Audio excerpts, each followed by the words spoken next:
گزارے کیسے زندگی، آؤ علماء سے پوچھ لیں، آئے جو مشکل پیش کوئی، آؤ علماء سے پوچھ لیں۔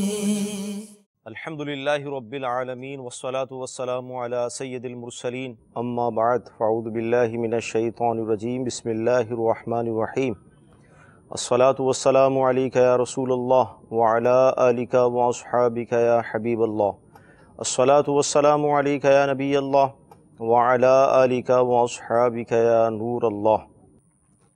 میٹھے میٹھے اسلامی بھائیوں اور مدنی چینل کے ناظرین، سلسلہ دارالفتہ اہل سنت میں ایک بار پھر آپ کو مرحبا کہتے ہیں۔ الحمدللہ عز و جل ہمارا یہ سلسلہ علم دین کے پھولوں سے مزین ہوتا ہے، اور اس میں ہم مختلف عنوانات پر احکام سیکھنے کی کوشش کرتے ہیں۔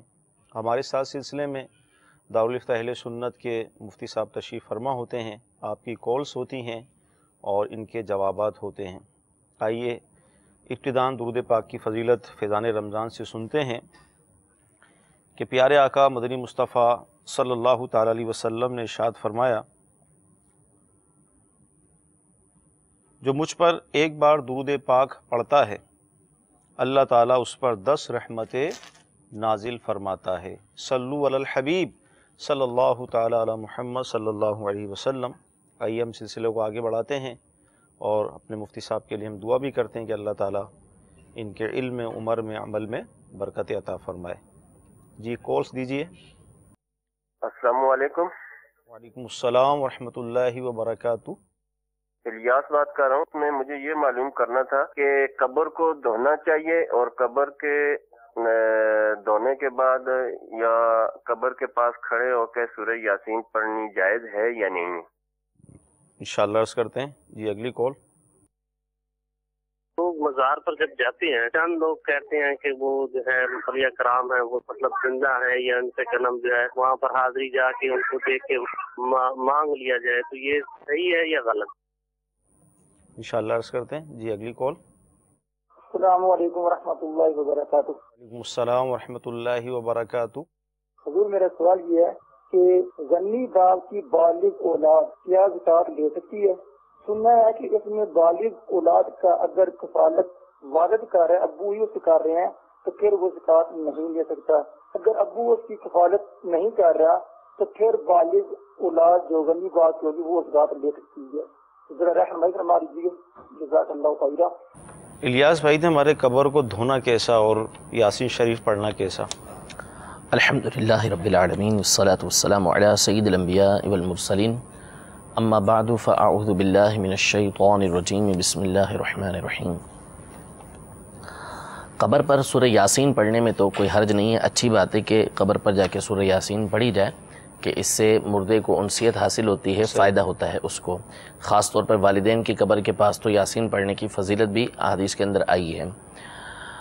اور جہاں تک رہا قبر کو دھونے کے حوالے سے، یعنی دھونے سے مراد یہ ہوتا ہے کہ اس پر پانی جو ڈالتے ہیں، یہ تو ہمارے یہاں پر جو عام طور پر اس کا رواج ہے کہ جب بھی قبرستان جاتے ہیں تو بچے جو ہے وہ بالٹی بھر کے پانی کے لیے آتے ہیں، اور اس طرح کی چیزیں لے کر آتے ہیں، پانی بھر کے، اور پھر پیسے طلب کرتے ہیں۔ تو یاد رکھیے کہ قبر پر بلا وجہ پانی ڈالنا یہ اسراف ہے، اس کی شرعاً اجازت نہیں ہے۔ جس وقت مردے کو دفنایا اور اس کے بعد قبر کو مٹی دی، تو اس وقت مٹی کو بٹھانے کے لیے، اس کو سمیٹنے کے لیے اس وقت پانی ڈالنا یہ درست ہے۔ اسی طرح قبر کے اوپر مٹی نہیں ڈالی ہے یا قبر کی مٹی منتشر ہو رہی ہے، اس کو جمع کرنے کے لیے کوئی پانی ڈالتا ہے تو درست ہے۔ لیکن جو بلا وجہ ہمارے یہاں پر ایک رواج ہے کہ پانی اس کے اوپر، قبر کے اوپر ڈالتے ہیں، تو اس کی علماء کرام نے نفی فرمائی ہے اور فرمایا کہ یہ اسراف ہے، اس کی شرعاً اجازت یہ نہیں ہے، لہذا اس سے گریز کرنا چاہیے۔ ہاں جب مردے کو پہلی دفعہ، یعنی جب اس کو دفنایا ہے تو دفنانے کے بعد جو ہے وہ قبر کی مٹی کو صحیح جمانے کے لیے اس وقت پانی ڈالنے میں حرج نہیں ہے۔ اچھا، قبر کے اوپر پودے وغیرہ جو ہوتے ہیں اس حوالے سے کیا فرمائیں گے؟ اگر اس نیت سے ڈالیں کہ پودوں، کہ ٹھیک ہے وہ موجود ہوتے ہیں، لیکن علماء نے صرف اس کی اجازت دی ہے، لہذا ان کے لیے بھی نہیں ڈالیں گے۔ آپ نئے پھول اس پہ ڈال دیں، نئے اس کے اوپر جو ہے وہ جو گھاس ڈالی جاتی ہے، اس کے اوپر جو ہے وہ سبزی لگائی جاتی ہے، وہ نہیں لگا دیں اس کے اوپر، لیکن اس کے لیے آپ پانی اس کے اوپر نہ ڈالیں۔ ٹھیک، مزار پر جاتے ہیں، صاحب مزار سے مانگتے ہیں، یا اگر صاحب مزار سے مانگ لیا جائے تو اس صورت میں کیا ہوگا، یا جو صحیح طریقہ ہے تو وہ ارشاد فرما دیں۔ دیکھیں مزار پر پہلے تو جو طریقہ کار ہے، سنت کے مطابق جو طریقہ ہے، مسنون جو طریقہ ہے وہ یہ ہے کہ جب مزار پر جائیں تو اچھی نیت کے ساتھ جائیں، اور پھر اس کے بعد جب ان کے مزار پر پہنچیں، کسی بھی بزرگ کے مزار پر، تو پائنتی یعنی پاؤں کی طرف سے حاضری دیں، اور وہاں سے ہوتے ہوئے جو ان کا چہرہ مبارکہ ہے یعنی قبلے کو پیٹ کرتے ہوئے ان کے منہ کی طرف اپنا منہ کریں، اور کم از کم جو ہے وہ 4 ہاتھ کے فاصلے پر کھڑے رہیں۔ پھر اس کے بعد جو ہے وہ فاتحہ پڑھیں، جو آپ کو قرآن شریف پڑھنا آتا ہے وہ پڑھیں، پھر اس کے بعد جو ہے وہ دعا کریں، اور اس میں نبی کریم صلی اللہ علیہ وسلم کی بارگاہ میں پیش کر درجہ بدرجہ ان بزرگ رحمۃ اللہ تعالی کی بارگاہ میں پیش کریں، پھر اس کے بعد دعائیں مانگیں، اور جہاں تک رہا ان سے مانگنا یا ان کے وسیلے سے مانگنا، یہ دونوں باتیں جائز ہیں۔ اصل چیز یہ ہے کہ آپ جو مانگ رہے ہیں اس مانگنے کے وقت آپ اعتقاد کیا رکھ رہے ہیں، آپ کا نظریہ کیا ہے۔ اگر تو آپ ان بزرگ رحمۃ اللہ تعالی علیہ سے مانگتے ہوئے یہ اعتقاد رکھتے ہیں، یہ نظریہ رکھتے ہیں، یہ آپ کے خیال میں ہے کہ یہ بزرگ رحمۃ اللہ تعالی علیہ اللہ تبارک و تعالیٰ کے بندے ہیں، اور جو کچھ مجھے دیں گے وہ اللہ تبارک و تعالیٰ کی عطا سے دیں گے، تو اس میں اصلاً کوئی حرج نہیں ہے۔ یہ بزرگان دین رحمہم اللہ اجمعین سے، صحابہ کرام علیہم رضوان کے دور سے ثابت ہے، بعد کے بزرگوں سے بھی ثابت ہے، اس میں اصلاً کوئی حرج نہیں ہے کہ صحابہ کرام علیہم رضوان نبی کریم صلی اللہ تعالیٰ علیہ وسلم کی بارگاہ میں حاضر ہوئے۔ حضرت بلال بن حارث المزنی رضی اللہ تعالیٰ عنہ کا واقعہ مصنف ابن ابی شیبہ میں اور فتح الباری میں حافظ ابن حجر اسقلانی رحمۃ اللہ تعالیٰ علیہ نے لکھا ہے کہ آپ جو ہے وہ بارگاہ رسالت میں حاضر ہوئے، اور وہاں حاضر ہو کر آپ نے نبی کریم صلی اللہ تعالیٰ علیہ وسلم سے بارش طلب کی کہ آپ اللہ تبارک و تعالیٰ سے ہمیں بارش دلائیے، تو نبی کریم صلی اللہ علیہ وسلم خواب میں آ کر جو ہے وہ ان کو اس بات کی بشارت دی۔ حضرت عمر رضی اللہ تعالیٰ عنہ کا دور تھا وہ، ٹھیک ہے۔ اسی طرح بعد کے کئی واقعات ایسے موجود ہیں۔ سیدنا امام شافعی رحمۃ اللہ تعالیٰ علیہ آپ خود ارشاد فرماتے ہیں کہ جب مجھے کوئی مصیبت پیش آتی ہے تو میں امام اعظم ابو حنیفہ رضی اللہ تعالیٰ عنہ کے مزار پر حاضر ہوتا ہوں، وہاں جا کر اپنی حاجت کو طلب کرتا ہوں، اللہ تبارک و تعالیٰ میری حاجت کو پورا فرما دیتا ہے۔ اسی طرح امام معروف کرخی رحمۃ اللہ تعالیٰ علیہ جو بہت بڑے بزرگ گزرے ہیں، سیدنا غوث اعظم رضی اللہ عنہ کے پیروں میں سے ہیں، تو امام معروف کرخی رحمۃ اللہ تعالیٰ علیہ کے حوالے سے امام خطیب بغدادی نے اپنی کتاب تاریخ بغداد میں، اور امام ذہبی رحمۃ اللہ تعالیٰ نے سیر اعلام النبلاء کے اندر، اسی طرح علامہ شامی رحمۃ اللہ تعالیٰ نے رد المختار کے اندر لکھا ہے کہ معروف کرخی رحمۃ اللہ تعالیٰ کی قبر کے بارے میں فرمایا کہ یہ ایک تریاک مجرب ہے۔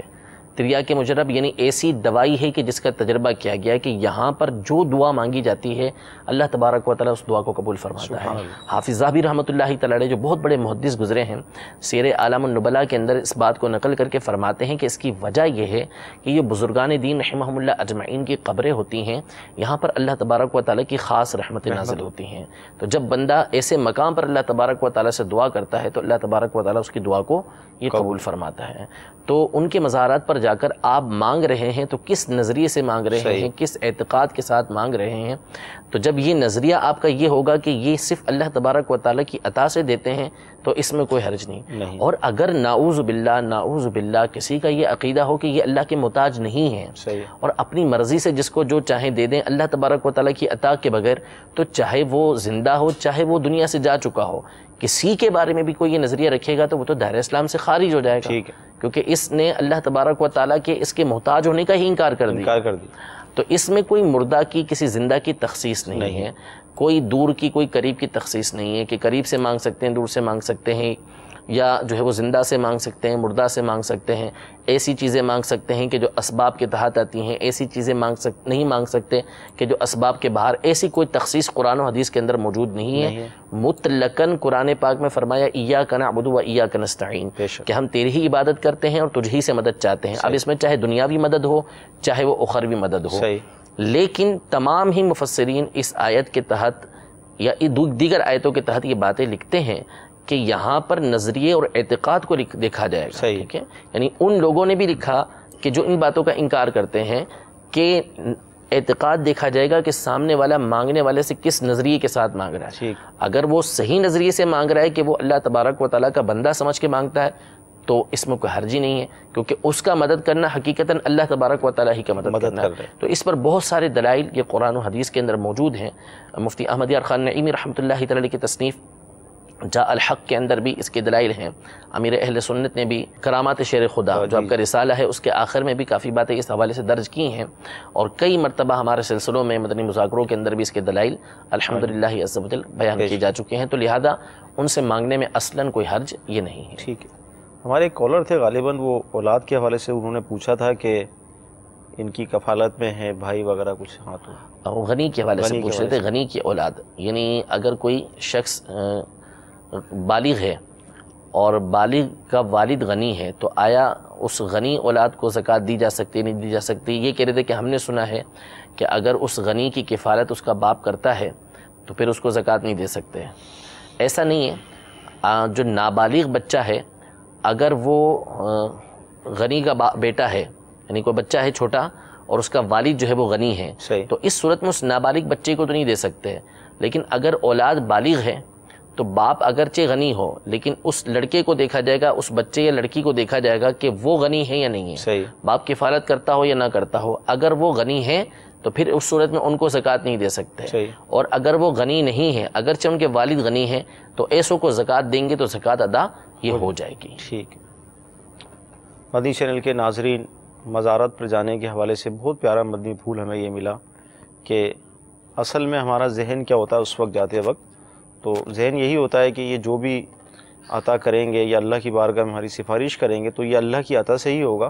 تو لہٰذا اچھی اچھی نیتوں کے ساتھ ہمیں اولیاء کرام کے مزار پر حاضر ہونا چاہیے اور برکتیں لوٹنی چاہیے. جی کالس دیجیے. السلام علیکم. جی وعلیکم السلام ورحمۃ اللہ وبرکاتہ.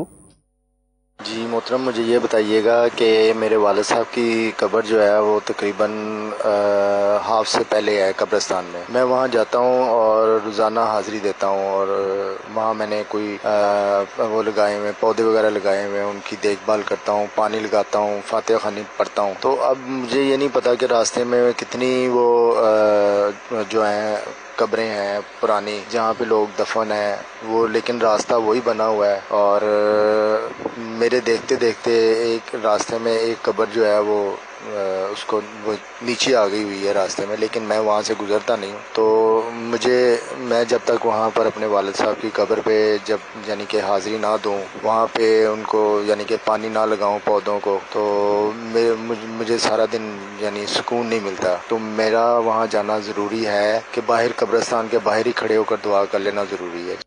انشاءاللہ عز و جل بہت مفصل آپ نے سوال کیا، انشاءاللہ اس کا جواب پیش کرتے ہیں. جی اگلی کال. آپ سے پوچھنا تھا حجامے کے متعلق. حجامہ کروانا سنت ہے، لیکن آپ کی کسی بک میں اس کا حوالہ میں نے نہیں پڑھا، پیر صاحب کی کسی بھی کتاب میں. تو کوئی کتاب پیر صاحب نے کوئی ایسی لکھی ہوئی ہے جس میں اس کا حوالہ مل جائے، یا پھر کچھ آپ اس کے متعلق ہماری کوئی رہنمائی فرمائے دیں، کچھ حوالہ دے دیں، یا کچھ کوئی ایسی بک اگر پیر صاحب نے نہیں لکھی اس کے علاوہ کوئی ایسی کتاب جس میں ان کا حوالہ مل جائے. انشاءاللہ عرض کرتے ہیں. جی اگلی کال. ہم یہ شلوار میں جیب بنواتے ہیں پیسے رکھنے کے لیے یا کاغذات رکھنے کے لیے. اگر ہم شلوار میں پیسے رکھتے ہیں یا کاغذات رکھتے ہیں، اس کے اوپر محمد لکھا ہوتا ہے یا نام لکھا ہوتا ہے، کہ یہ اگر ہم رکھیں جائز ہے کہ نہیں؟ انشاءاللہ سوال عرض کرتے ہیں. وہی قبر سے متعلق سوال ہے کہ والد صاحب کی قبر جو ہے نا قبرستان کے بیچ میں گویا کہ اب بہت ساری قبروں سے گزر کر جانا پڑتا ہے، اور ظاہر قبریں بھی آ جاتی ہیں، اب یہ دھوتے بھی ہیں، پھول بھی دیتے ہیں، سب کچھ کرتے ہیں. اس حوالے سے ارشاد فرمائیں. یہ بتا بھی رہتے کہ شاید درمیان میں کوئی قبر ہے بھی اس پہ. دیکھیں قبرستان کے حوالے سے یہ ہے کہ قبر کے اوپر پاؤں رکھنا، مسلمان کی قبر کے اوپر پاؤں رکھنا یہ ناجائز و حرام ہے، اس کی شرعاً اجازت نہیں ہے. تو قبر پر جانا یہ مستحب کام ہے، اچھا کام ہے، جائے گا تو باعث ثواب ہوگا. خاص طور پہ والدین کی قبر پہ جانا یہ باعث ثواب ہے، لیکن اس کے لیے ناجائز و حرام کام کا ارتکاب کرنا یہ جائز نہیں ہے. لہذا اگر والد صاحب کی قبر جو ہے وہ درمیان کے اندر ہے اور بغیر قبروں کو پھلانگے ان پہ پاؤں رکھے جانا ممکن نہیں ہے، تو پھر قبرستان کے باہر کھڑے ہو کر ہی ان کے لیے دعا کریں. اصل تو وہ دعا کے محتاج ہوتے ہیں، اصال ثواب کے محتاج ہوتے ہیں. ہاں اگر بالکل درست طریقے سے بغیر کسی کی قبر پہ پاؤں رکھے یہ والد صاحب کی قبر پہ جا سکتے ہیں تو پھر ان کو جانا چاہیے، اچھی بات ہے، وہاں جا کے دعا مانگے. لیکن اگر نہیں جا سکتے تو پھر ان کو شرعاً اس کی اجازت نہیں ہے. قبرستان کے باہر کھڑے ہو کر ان کے لیے اصال ثواب کریں. اللہ تبارک و تعالیٰ انشاءاللہ اس کا بھی ان کو ثواب عطا فرمائے گا. دل مطمئن نہیں ہوتا، اس کا کیا کریں؟ دیکھیں مسئلہ یہ ہے کہ قبر پہ جانے کا حکم کس نے دیا ہے؟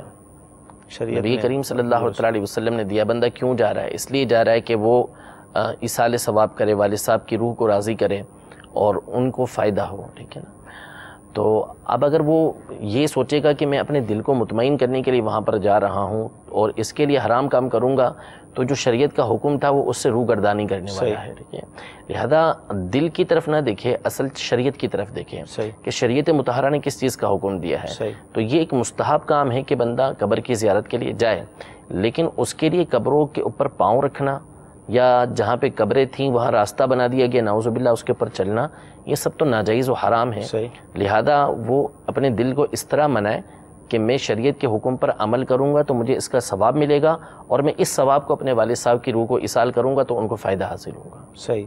حجامہ کرنا سنت ہے تو یہ فرما رہے ہیں پیر صاحب کی کسی کتاب میں اس کا تذکرہ نہیں ہے، تو اس حوالے سے کچھ ارشاد فرمائے کہ یہ کیا ہے؟ سنت ہے تو کسی معتبر کتاب میں اس کا تذکرہ یا جو بھی. ہاں دیکھیں اب سنت یعنی یوں ہے کہ نبی کریم صلی اللہ علیہ وسلم نے پچھنے لگوائے. صحیح. یعنی عربی میں اس کو قدیم اردو کے اندر پچھنے بولتے ہیں اور عربی میں اس کو حجامہ بولتے ہیں. حدیث پاک کے اندر ہے کہ نبی کریم صلی اللہ علیہ وسلم نے پچھنے لگوائے اور ابو طیبہ لگانے والے تھے، ان کو نبی کریم صلی اللہ علیہ وسلم نے اجرت بھی عطا فرمائی.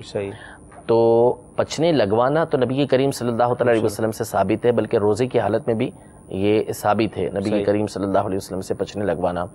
لہذا اگر کسی نے حجامہ کروایا ہے تو حجامہ کروانے میں کوئی حرج نہیں ہے اور اس کے فوائد ہی فوائد ہیں. لیکن اب یہ کہ حجامہ ہر ایک کے بس کی بات نہیں ہے. صحیح. اصل حجامے کا مطلب ہوتا ہے کہ کسی جگہ پر کٹ لگانا اور جسم کے اندر جو زائد خون ہو گیا ہے اس کو نکال دینا کہ جس کے ذریعے سے بیماریاں دور ہو جاتی ہیں. تو ہر ایک یہ کام کر نہیں سکتا. جگہ جگہ کیمپ کھل تو جاتے ہیں لیکن یہ ہر ایک کے بس کی بات نہیں ہے. بڑا یہ جو ہے وہ مہارت کا کام ہوتا ہے کہ کٹ ایسے لگانا ہے کہ جس کے ذریعے سے صرف فاسد یا زائد خون نکلے. یہ نہ ہو کہ آپ خون جو ہے وہ ایسا بہا دیں کہ بندہ مرنے کے قریب ہو جائے، تو اس کی پھر اجازت نہیں ہوگی. یعنی ہر ایک سے یہ کام نہ کروائیں بلکہ جو اس کام کا ماہر ہے اسی سے یہ کام کروائیں. باقی رہا کتابوں میں تذکرہ ہونا تو ظاہر سی بات ہے کہ ہزاروں باتیں ہیں، ہر بات کا تذکرہ کتاب کے اندر ہو یہ ضروری نہیں، ہماری کتابوں کے اندر ہو یہ ضروری نہیں ہے. البتہ دارالافتاء اہل سنت سے کئی فتاویٰ اس حوالے سے یہ جاری ہو چکے ہیں، بیان کیے جا چکے ہیں. ٹھیک. عموماً لوگ شلوار میں جیب بناتے ہیں، ان کی نیتیں یہ ہوتی ہیں کہ اس طرح پیسے محفوظ رہتے ہیں. تو شلوار ہو یا پینٹ ہو کوئی بھی اور جیب اس طرح ہو، سیتر والے مقام پر ہو، مقدس نام بھی ہوتے ہیں، نوٹ پر بھی تحریریں ہوتی ہیں، تو حکم ارشاد فرمائے اس حوالے سے. نوٹ رکھنے میں تو مسئلہ نہیں ہے، اس کی حفاظت کے لیے وہاں رکھ سکتے ہیں. باقی اگر اس پہ نام وغیرہ لکھے ہوئے ہیں تو بہرحال اس سے بچنا چاہیے، احتیاط کرنی چاہیے کہ ایسا نام رکھنا کہ جو مقدس نام ہو کہ اس سے اجتناب کرے. لیکن اگر کسی نے رکھے تو پھر دیکھا جائے گا کہ اس کا انداز کیسا ہے رکھنے کا، اگر اس سے بے ادبی ہو رہی ہے نہیں ہو رہی. اگر بے ادبی والا انداز نہیں ہے، صرف حفاظت کے لیے رکھے ہیں وہاں پر اور اس کے اوپر بیٹھ نہیں جاتا، نعوذ باللہ من ذالک، اس طرح کا کوئی معاملہ نہیں ہوتا، تو اگرچہ رکھنا درست ہوگا لیکن بہرحال دل اس کو تسلیم نہیں کرتا. لہذا جو قیمتی چیزیں وہ رکھے اور کاغذات وغیرہ کو اوپر ہی کی جیب کے اندر یہ رکھا جائے، یہی بہتر ہے. صحیح. جی کالز دیجئے.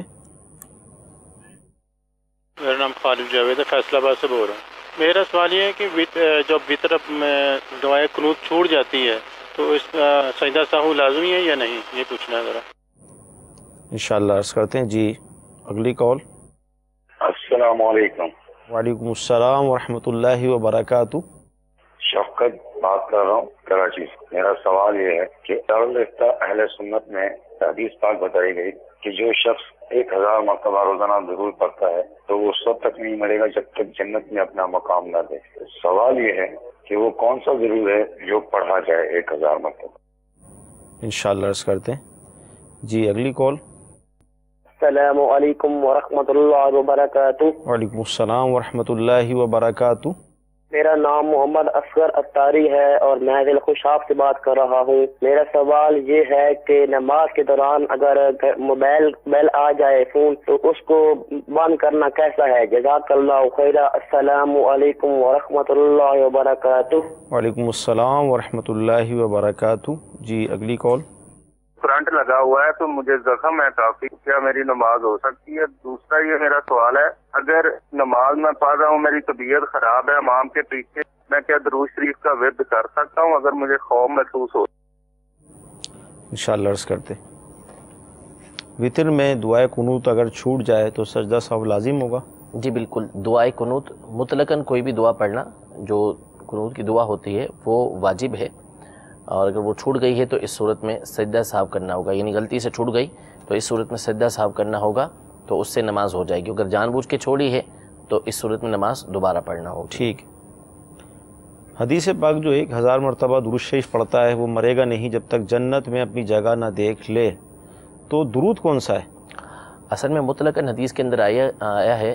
ابن شاہین رحمہ اللہ نے اپنی کتاب ترغیب فی فضائل الاعمال کے اندر اس حدیث کو نقل کیا ہے. اس کے الفاظ اس طریقے سے ہیں کہ من صلی علیہ الف مرۃ لم یمت حتی یرا مقامہ فی الجنہ او کما قال علیہ الصلوۃ والسلام.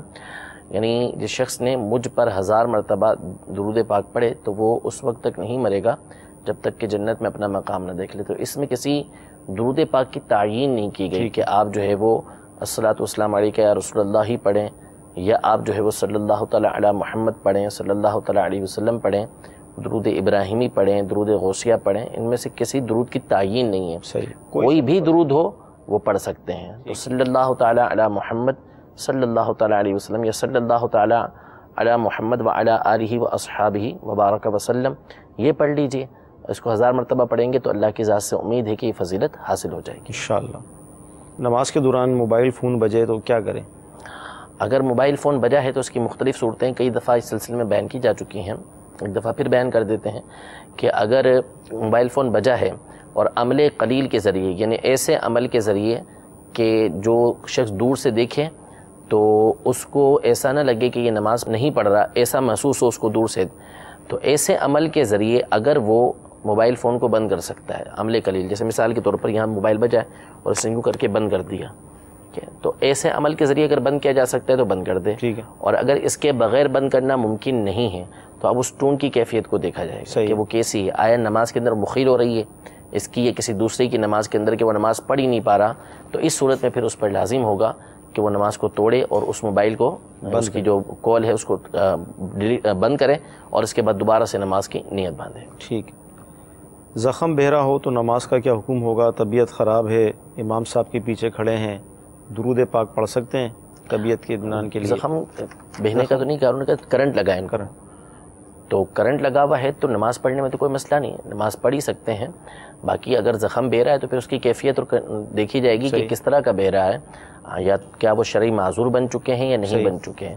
اگر تو وہ شرعی معذور ہیں تو پھر ان کے احکام جدا ہوں گے، اور اگر شرعی معذور نہیں ہیں، اتنا بہتا ہے کہ یہ صاف کر کے دوبارہ وضو کر کے نماز پڑھ سکتے ہیں، تو پھر ان کے لیے ضروری ہوگا کہ وہ اس کو صاف کر کے وضو کر کے دوبارہ نماز پڑھیں گے. اور اگر معذور ہو گئے ہیں تو پھر معذور کے احکام جو ہے وہ نماز کے احکام سے دیکھ لیں، اس کی تفصیل کافی ہے.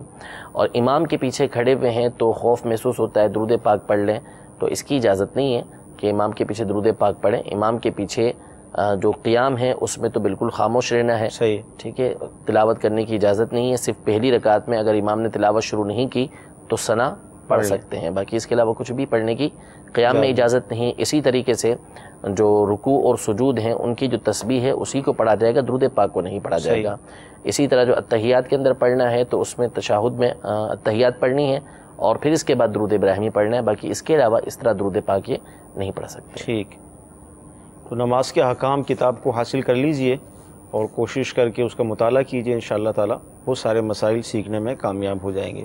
جی اگلی کال. میں سوال کرنا چاہتا ہوں، ایک کمیٹی ڈالی ہے، 1 مہینے پرچی نکلتی ہے اور 1 مہینے بولی ہوتی ہے، جو وہ بولی ہوتی ہے وہ سود بنتا ہے، یہ میں پوچھنا چاہتا ہوں. انشاءاللہ عرض کرتے ہیں. جی اگلی کال. جو لیڈیز ہیں وہ اپنے گھر کے چھت کے اوپر رات کو نماز پڑھ سکتی ہیں کھلے آسمان کے نیچے؟ انشاءاللہ عرض کرتے ہیں. جی اگلی کال. السلام علیکم ورحمۃ اللہ وبرکاتہ۔ وعلیکم السلام ورحمۃ اللہ وبرکاتہ۔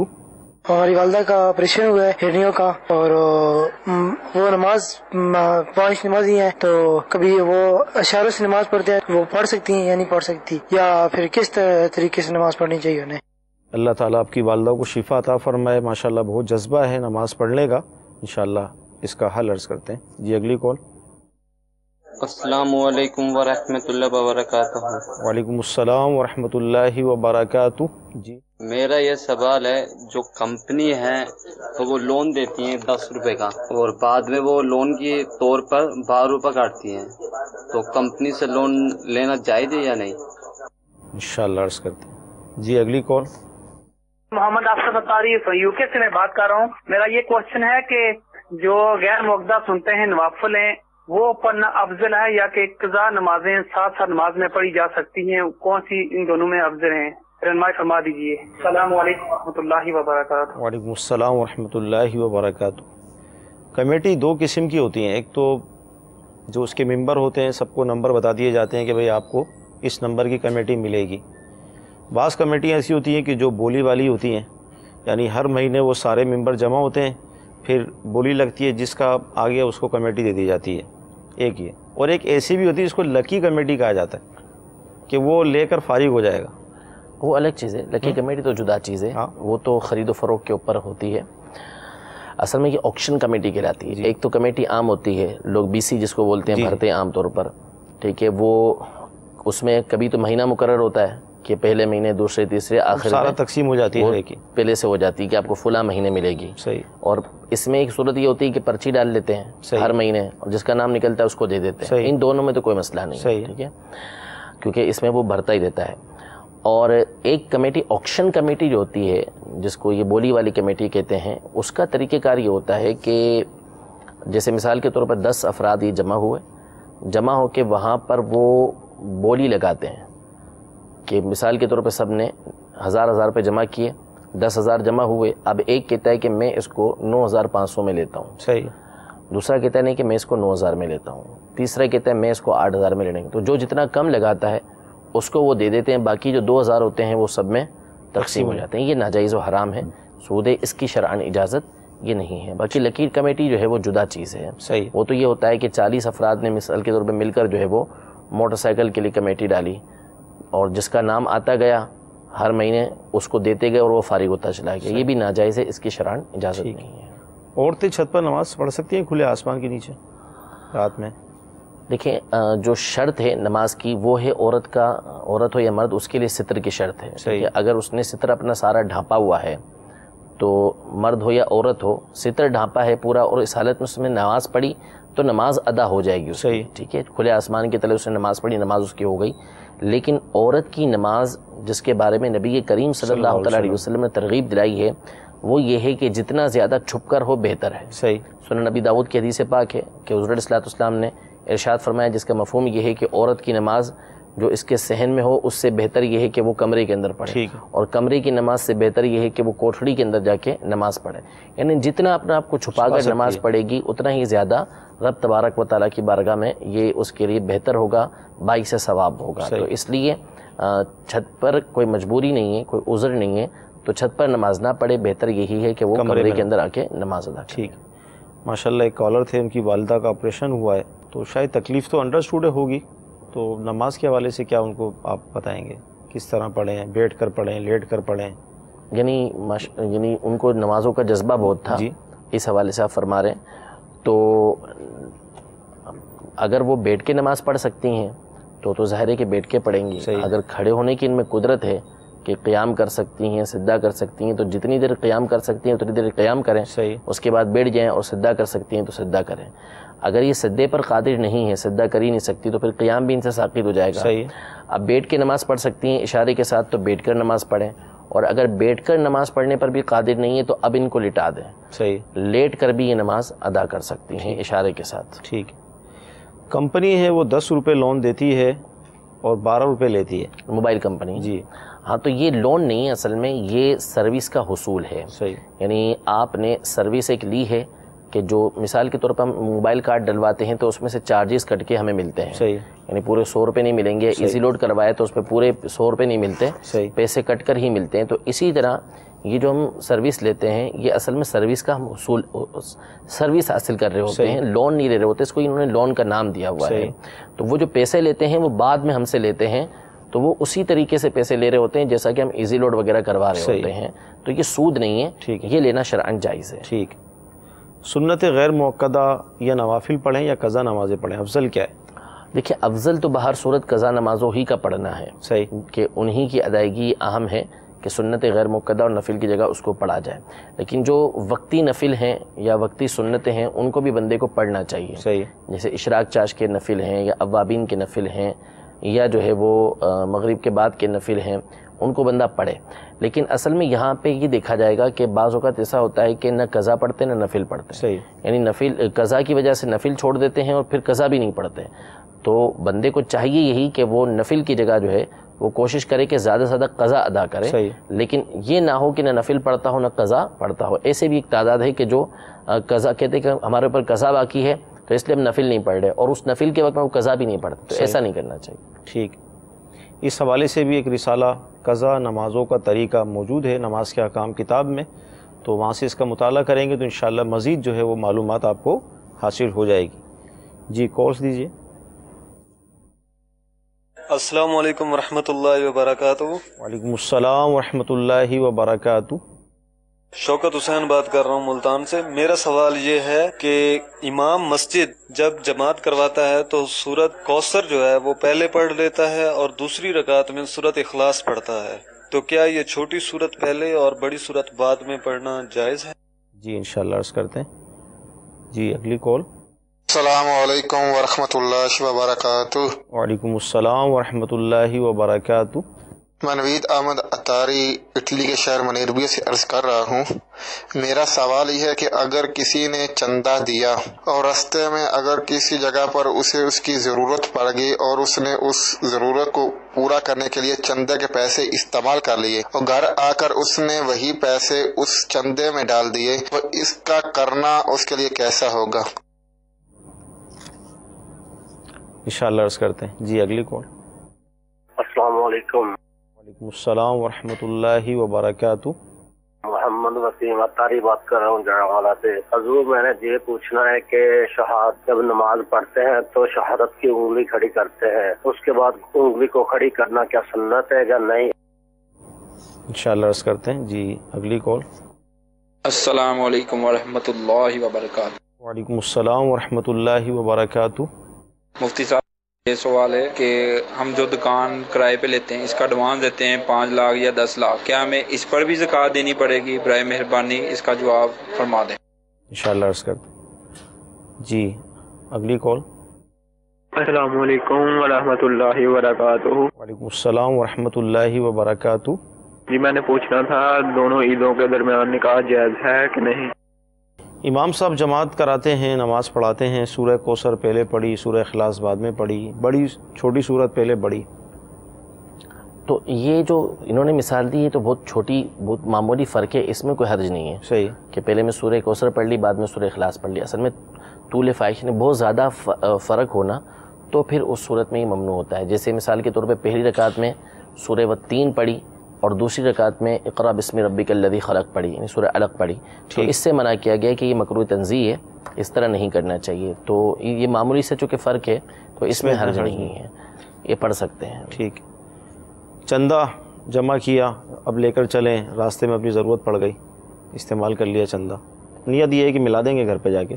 حرام اس طریقے سے کرنا, ناجائز و حرام کام کیا ہے اور یہ ضامین ہوں گے, یعنی ضمان ان کو دینا پڑے گا, تاوان ان کو دینا پڑے گا, اور جس سے چندہ لیا تھا اس کو جا کے واپس کریں گے اور اس سے معافی بھی مانگیں گے, اللہ تبارک و تعالیٰ سے بھی معافی مانگیں گے. یہ جو کام انہوں نے کیا ہے شرعاً ناجائز و حرام کام کیا ہے. یعنی جس سے چندہ لیا تھا اس کو جا کے بتانا ضروری ہے, لازمی ہے کہ میں نے آپ کا چندہ ہلاک کر دیا. جی اللہ اکبر. ایک آدھ دفعہ کر لیں گے تو جی اللہ تعالیٰ آسانی فرمائے, اللہ ہمیں محفوظ فرمائے. لوگ امین سمجھ کر ہمیں اپنے عطیات پیش کرتے ہیں تو ہماری ذمہ داری ہے کہ ہم بالکل امانت کے ساتھ جو ہے وہ جس کے لیے پیش کیے گئے وہاں تک پہنچا دیں. نماز میں جو التحیات میں شہادت کی انگلی اٹھایا جاتا ہے، اس حوالے سے ارشاد فرمائیے، سنت ہے کیا ہے؟ جی یہ سنت ہے، نبی کریم صلی اللہ تعالیٰ علیہ وسلم کا طریقہ کار ہے، اور اس میں یہ ہے کہ جو ہماری بیچ والی انگلی ہے یہ اور انگوٹھا، اس کا دائرہ بنانا ہے، اور باقی جو انگلیاں ہیں یعنی چھوٹی انگلی اور اس کے برابر والی انگلی، اس کو ہتھیلی سے ملا لینا ہے، اور پھر یہ سیدھی انگلی ہم نے کھڑی کرنی ہے اور اس کو لا پہ کھڑا کریں گے، اشہد ان لا پہ کھڑا کریں گے، اور الا پہ جب پہنچیں گے تو پھر ہم نے ہاتھ کو سیدھا کر لینا ہے۔ پھر اس کے بعد یہ یوں کرنا یا یوں کر کے رکھے رہنا یا یوں اشارہ کرنا، اس کی اجازت نہیں۔ صحیح۔ تو طریقہ کار ہے وہ یہ ہے کہ آپ نے جب یوں کر لیا تو اس کے بعد پھر آپ جب الا پر پہنچیں تو پھر اس کو نیچے کر لیں بالکل۔ ٹھیک۔ تو یہ سنت مبارکہ ہے نبی کریم صلی اللہ تعالیٰ علیہ وسلم کا طریقہ کار ہے۔ ٹھیک۔ دکان کرائے پہ لی 5 لاکھ روپے، تقریباً 5 یا 10 لاکھ ایڈوانس دیا، تو اس پر زکوٰۃ ہوگی ایڈوانس پر؟ جی بالکل، جو ہمارے یہاں پر ایڈوانس دیا جاتا ہے وہ قرض ہوتا ہے، ٹھیک ہے، یعنی اس پر قرض کی طرح کا معاملہ کیا جاتا ہے۔ تو چونکہ ہم نے جس سے دکان کرائے پر لی ہے اور اس کو پیسے ایڈوانس کے طور پہ دیے ہوئے ہیں، تو اس کے واپس ملنے کی امید ہوتی ہے، واپس ملیں گے، اور چونکہ وہ اقرار بھی کر رہا ہوتا ہے، تمام کے تمام شرائط اس کے اندر پائے جاتے ہیں، تو اس پر زکوٰۃ دینا یہ ضروری ہوگا۔ ہاں اس میں 2 صورتیں ہیں، ایک صورت تو یہ ہے کہ وہ سال بہ سال نکالتا رہے، ایک تو صورت یہ ہوگی کہ وہ اس کی زکوٰۃ ادا ہوتی رہے گی، اور دوسری صورت یہ ہے کہ جو اس پر ادا کرنا واجب ہوگا یہ اس صورت میں ہوگا جب کہ نصاب کا 5واں حصہ اس کو مل جائے، لیکن بہرحال دینا باہر صورت ہے اس کو، تو اس لیے بہتر یہی ہے کہ سال بہ سال جیسے ہی گزرتا جائے اور یہ جب اس پر زکوٰۃ واجب ہوتی ہے تو اس کی رقم بھی وہ زکوٰۃ کے طور پر نکالتا رہے، ورنہ نہیں کہ اگر سارا ایک ساتھ ملا تو پھر تمام سالوں کی زکوٰۃ اس کو نکالنا ہوگی۔ اسے ان کے 5 لاکھ ہیں، اور 5 لاکھ سے مراد یہ بنتی ہے کہ لاکھ پہ 2,500 روپے ہوتے ہیں زکوٰۃ، ہر سال 12,500 روپے ان کو نکالنے ہوں گے۔ جی ٹھیک ہے۔ 2 عیدوں کے درمیان نکاح کرنا کیسا؟ اس میں کوئی حرج نہیں ہے۔ بی بی عائشہ رضی اللہ عنہ کا نکاح غالباً شوال کے اندر ہوا تھا، تو نکاح شوال میں کیا تو اس میں کوئی حرج نہیں ہے، کر سکتے ہیں۔ اس میں جو عورتیں ہوتی ہیں وہ نام رکھتی ہیں خالی کا مہینہ، تو یہ خالی کے مہینے کہلاتے ہیں غالباً، اس میں شادی ہال وغیرہ بھی آرام سے مل جاتے ہیں، پرابلم نہیں ہوتا، یعنی لوگوں کا کانسیپٹ یہ بنا ہوا ہے کہ شادی اس میں نہیں، پھر کر لینی چاہیے نا، یعنی اسی مہینے میں فائدہ ہوگا، تو بہرحال کوئی حرج نہیں ہے اس کے اندر۔ تو نبی کریم صلی اللہ تعالیٰ علیہ وسلم نے بھی بی بی عائشہ رضی اللہ عنہ سے نکاح یہ شوال کے مہینے کے اندر فرمایا، اسی طرح حضرت میمونہ رضی اللہ تعالیٰ عنہا سے بھی جو نکاح ہوا تھا وہ ذی الحج کے مہینے کے اندر ہوا تھا، تو اس میں کوئی حرج نہیں ہے اصلا۔ صحیح۔ مدنی چینل کے ناظرین کو اگر آپ کچھ مدنی پھول اس حوالے سے دے دیں کہ بعض اوقات ہم خود ہی اپنے اوپر کچھ چیزیں نافذ کر لیتے ہیں، جیسے یہ خالی کے مہینے یا محرم کا مہینہ، تو کچھ کیا شریعت کیا کہتی ہے، ہمیں کیا کرنا چاہیے؟ بعض اوقات اس طرح کی چیزیں ہم خود ہی مطلب پیدا کر لیتے ہیں۔ دیکھیں 2 طرح کی باتیں ہوتی ہیں، بعض چیزیں اچھی ہوتی ہیں کہ جن کے اوپر عمل کیا جاتا ہے، بہت اچھی بات ہے، جیسے مثال کے طور پر جو ہے وہ مسجد آئی تو اگر کوئی بات اپنی پختہ کرنی ہے تو مسجد کی طرف ہاتھ کر کے میں مسجد کی طرف میرا ہاتھ ہے، مسجد میرے سامنے، کھانا میرے سامنے، میں جھوٹ نہیں بول رہا، رزق ہے میرے سامنے، یہ چیزیں اچھی ہیں، اور ایسی چیزوں کا رائج ہونا یہ وہ اچھی بات ہے کہ اس انداز میں بندہ کم از کم ان چیزوں کا احترام کرتا ہے اور بچتا ہے۔ اور بعض چیزیں بری ہوتی ہیں تو جن کا برا ہونا یہ ظاہر بھی ہوتا ہے، تو ایسی چیزیں جو ہوتی ہیں کوئی بھی معاملہ ہو اس کے بارے میں شریعت مطہرہ نے، قرآن پاک نے ہمیں ایک قاعدہ دے دیا کہ فَاسْأَلُوا أَهْلَ الذِّكْرِ إِن كُنتُمْ لَا تَعْلَمُونَ، کہ اگر تم نہیں جانتے تو جاننے والے سے سوال کرو۔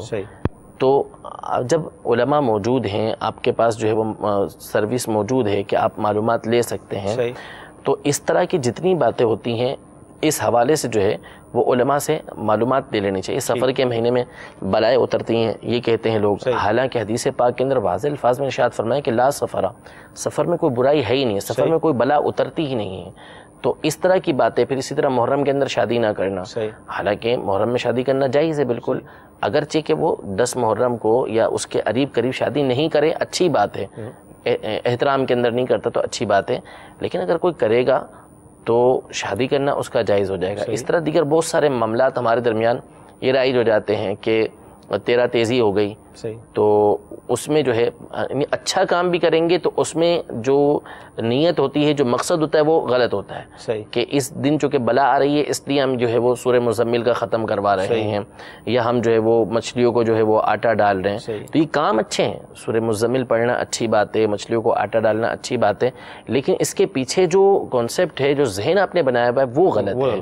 کوئی بلا نہیں ہوتی، کوئی تیرا تیزی نہیں ہوتی، کوئی اس کے اندر تیزی نہیں آتی۔ اسی طرح سفر کا جو آخری بدھ ہوتا ہے اس کے اندر لوگ جو ہے انہوں نے اپنا عجیب ذہن بنایا ہوا ہے کہ اس میں جو ہے وہ پہلے تو ہندوستان کے حوالے سے یہ لکھا ہے کہ لوگ سیر و سپاٹے کے لیے جاتے تھے کہ اس دن نبی کی کریم صلی اللہ تعالیٰ علیہ وسلم کو جو ہے وہ مرض آیا ہوا تو اس سے شفا ملی تھی، حالانکہ اس کا برعکس معاملہ ہے، مرض کے اندر شدت آئی تھی، اور اگر اس طرح شفا بھی ملی ہو تو اس کا مطلب یہ تھوڑی ہے کہ آپ جو ہے وہ شریعت مطہرہ کے خلاف کام کرنا شروع کر دیں۔ تو ایسے معاملات جتنے بھی ہوں اس میں علماء سے رہنمائی لینی چاہیے، ان سے پوچھنا چاہیے، ان سے پوچھے بغیر اس طرح کے کام کرنے سے بندے کو بچنا چاہیے۔ دعوت اسلامی کا ادارہ مکتبۃ المدینہ اس نے ایک کتاب شائع کی ہے بدشگونی، اگر آپ اس کتاب کو حاصل کر لیں گے تو انشاءاللہ تعالیٰ اس طرح کے جتنے بھی معاملات ہیں کافی حد تک آپ کو اس کی معلومات ہو جائے گی۔ ہمارے سلسلے کا وقت ختم ہو رہا ہے، آخر میں ایک کال ہم شامل کرتے ہیں۔ السلام علیکم ورحمۃ اللہ وبرکاتہ۔ وعلیکم السلام ورحمۃ اللہ وبرکاتہ۔ فرمانا تعریف کھانے وال شیر سے بات کر رہا ہوں، دارالفتہ اہل سنت میں۔ سوال یہ کہ ایک شخص بینک کے اندر 10 لاکھ روپے کی رقم رکھواتا ہے، پھر وہ شخص بینک سے سود لیتا ہے، وہ تقریباً 1 لاکھ روپے تک پہنچ جاتا ہے، پھر وہ توبہ کرتا ہے کہ آئندہ سود نہیں لوں گا۔ جو 1 لاکھ روپے اس نے بینک سے لیے ان پیسوں کا کیا کرے؟ اس کے بارے میں آپ شرعی رہنمائی فرما دیجیے گا۔ السلام علیکم ورحمۃ اللہ وبرکاتہ۔ وعلیکم السلام ورحمۃ اللہ وبرکاتہ۔ 10 لاکھ روپے بینک میں رکھوائے، 1 لاکھ روپے سود ملا ان کو، اب وہ توبہ کرنا چاہ رہے ہیں تو اب 1 لاکھ روپے کا کیا ہوگا؟ وہ اٹھائے نا، وہاں سے لیں نا، اپنی جو اصل رقم ہے اس کو فوراً لے کے اپنے اکاؤنٹ کو فوری طور پر کرنٹ میں چینج کروا لیں، اور جو 10 لاکھ روپے ہیں اس کو اپنے اکاؤنٹ کے اندر رکھیں اور اللہ تبارک و تعالیٰ سے معافی بھی مانگے کہ انہوں نے غلط کام کیا۔ ان کو وہاں سے اس کے اٹھانے کی ہی اجازت نہیں ہے۔ بعض لوگ یہ کہتے ہیں کہ ہم اس کو لے کے غریبوں کی مدد کر دیں، اس کی شرعاً اجازت نہیں ہے۔ یہ اصل میں وہ صورت ہوتی ہے کہ بندے نے غلطی سے لے لیا، اب لینے کے بعد اس کو احساس ہوا کہ یہ میں نے غلط کام کر دیا، تو اب یہاں پر حکم یہ ہوتا ہے کہ بغیر ثواب کی نیت کے آپ کسی شرعی فقیر کو وہ رقم دے دیں۔ ثواب کی نیت بھی نہیں کرنی اور شرعی فقیر کو دینا ہے، لیکن کس صورت میں؟ جبکہ غلطی سے لے لیا، لینے کے بعد احساس ہوا کہ میں نے یہ غلط کام کیا ہے، نہ یہ کہ آپ لے لیں اور لینے کے بعد یہ کام کریں، ایسا نہیں، بلکہ جب آپ کو پتہ چل گیا کہ میں نے غلط کام کیا ہے تو توبہ کریں اور وہ رقم وہاں سے اٹھائیں نا، اپنی اصل رقم وہاں سے یہ اٹھا دیجیے۔ اگر لے کر خرچ کر دیا 1 لاکھ روپے تو وہ صدقہ کرنا پڑے گی، اتنی رقم جو ہے وہ شرعی فقیر کے اوپر۔ مدنی چینل کے ناظرین، الحمدللہ عز و جل آج کے سلسلے میں ہم نے بہت زبردست معلومات حاصل کی، جنہوں نے اول تاخیر شرکت کی ہوگی یقیناً کافی علم میں اضافہ ہوا ہوگا۔ اللہ تعالیٰ کی بارگاہ میں دعا ہے کہ اللہ تعالیٰ آج کا ہمارا سلسلہ اپنی بارگاہ میں قبول فرمائے، اس کی برکتوں سے مالا مال فرمائے۔ صلو علی الحبیب صلی اللہ تعالی علی محمد صلی اللہ علیہ وسلم۔ گزارے کیسے زندگی، آؤ علماء سے پوچھ لیں، آئے جو مشکل پیش کوئی، آؤ علماء سے پوچھ لیں۔